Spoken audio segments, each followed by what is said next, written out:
This is only the second time really in the past 100 years or so that Punchestown has been cancelled to the public for 2 years in a row. It last happened back in 1919 and 1920 during what we call the time of the Troubles or the War of Independence, when it was a combination of Irish volunteer activity and railway workers' strikes that forced the hand of the Kildare Hunt Committee to cancel the meetings of those years. There were demonstrations by Republicans and so on, and the Kildare Hunt Committee decided, so that something wouldn't happen at Punchestown, to call off the race meetings of 1990 and 1920.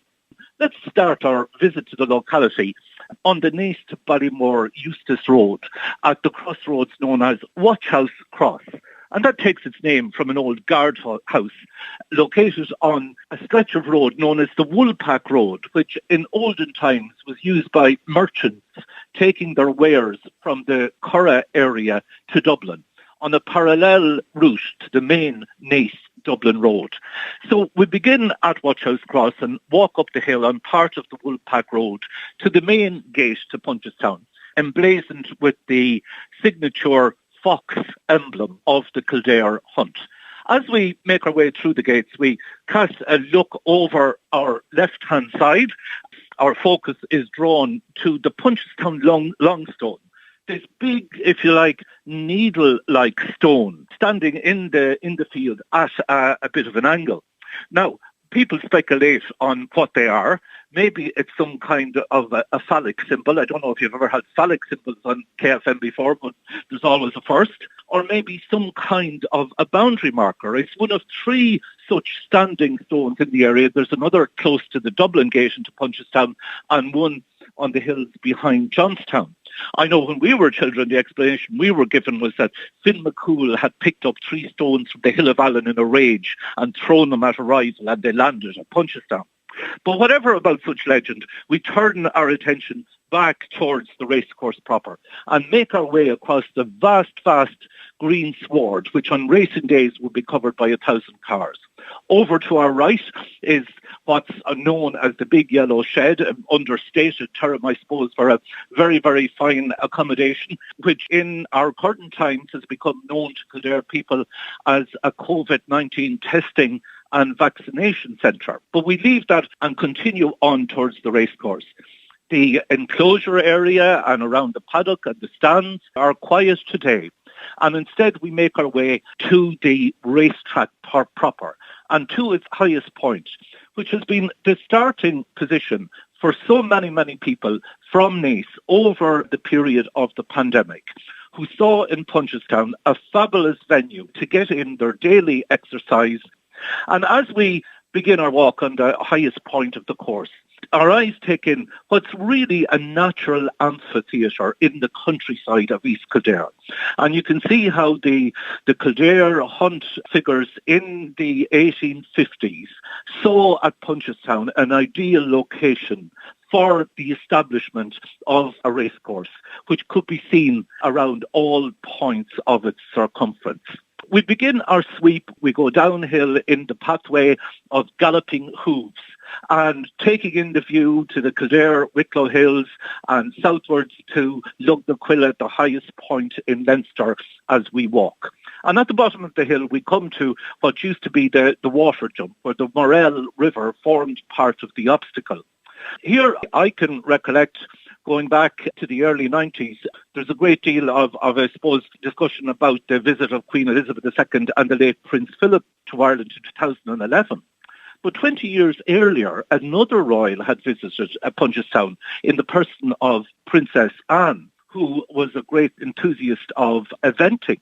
And Punchestown in the early 90s was hosting international horse trials. And even though it was still a politically contentious time in Ireland, in Northern Ireland, Princess Anne came. The announcement of her visit was kept secret until the day. And I remember going up and seeing her inspecting the various obstacles with her guard of detectives.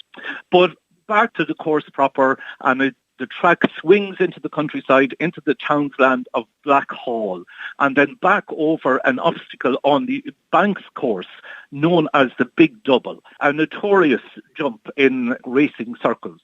It's here that back in the day, many true blue National Hunt people would gather to watch the progress of races and how well the horses were clearing the various obstacles. And I recall standing on the big double one Punchestown race day and looking to my right and seeing there with his bowler hat and his binoculars pressed to his eyes only Mr. Liam Cosgrave, who was, of course, Taoiseach of Ireland in the 1970s.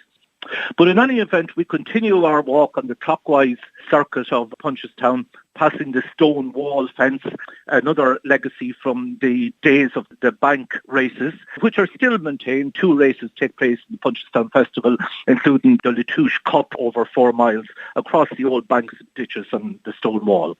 To our left are the landscaped sand pits, where once stood a hill known as the Priest's Hill, because back in the late 1800s, priests were forbidden to engage in gambling or attend race meetings, and it is said that they used to gather in a little group on that hill on the far side of the course so that they could share in at least some of the sport.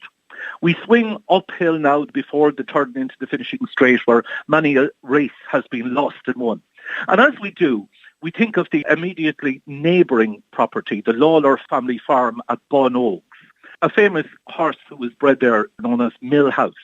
And in the early 1960s, Millhouse was one part of a celebrated sporting rivalry when he contested with the legendary Arkle for the premier races in National Hunt in England. Many a time, Irish and English supporters were standing on their feet cheering the respective horses to the finish of the Cheltenham Gold Cup. The strange thing about it is that Millhouse was perceived as the English challenger and Arkle, with Pat Taff, of course, from Stratford on board, as the Irish challenger. But Millhouse, in fact, was bred here beside Punchestown and was as Irish as they came. In an early outing in his career, Millhouse raced at Punchestown and fell and unshipped his jockey. And of course, the wise guys in the bars and Ace had to have an explanation why such a great horse fell. Somebody came up with a theory that he thought he was in his old paddock beside Punchestown, and he bent down to take a munch of the grass, and in the process unshipped his rider. So we continue past the finishing post and past the stands in Punchestown. We look back over the circuit that we have walked, and we think back to another horse that wrote his name into steeplechasing history, bred immediately adjacent to Punchestown. And that was in the aforementioned townland of Blackhall. If you look there, you'll see an old stone castle now covered with ivy, which was once a castle of the Eustaces, who owned all the land on which Punchestown now stands. They owned most of East Kildare. Their name is reflected to the modern day in the name of Ballymore Eustace. But in the 20th century, the inhabitant of the farmhouse at Eustace Castle was Miss Sheila Burke. And she was a very experienced horsewoman and a small-scale breeder. And she bred a horse which she named ESB. And ESB was sold quite young to England. He was entered in the 1956 Aintree Grand National.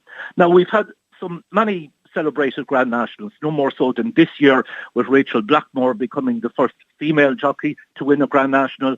We think of 1967, where the Foynehaven Grand National, where Michael O'Hare identified Foynehaven emerging out of the melee, as many horses had fallen at one of the great entry obstacles.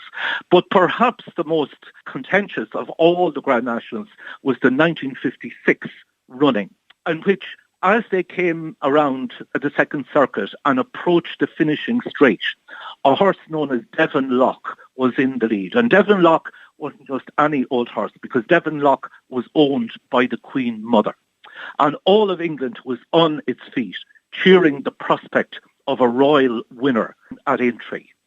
But then, just 100 yards to go to the finishing post, the unthinkable happened. Devon Lock seemed to stall at an invisible fence, dug his heels into the ground, and despite the best efforts of his jockey, Dick Francis, refused to budge. And who came storming by, who had been well beaten in second place until this incident happened? Only ESB, under a jockey known as David Dick, and went on to claim the prize in the most extraordinary Grand National imaginable. So a horse bred just a paddock away from Punchestown wrote his name into steeplechasing history. And with that little reflection on one of the stories celebrated in national hunt circles around Punchestown, we'll conclude our visit to the famous venue.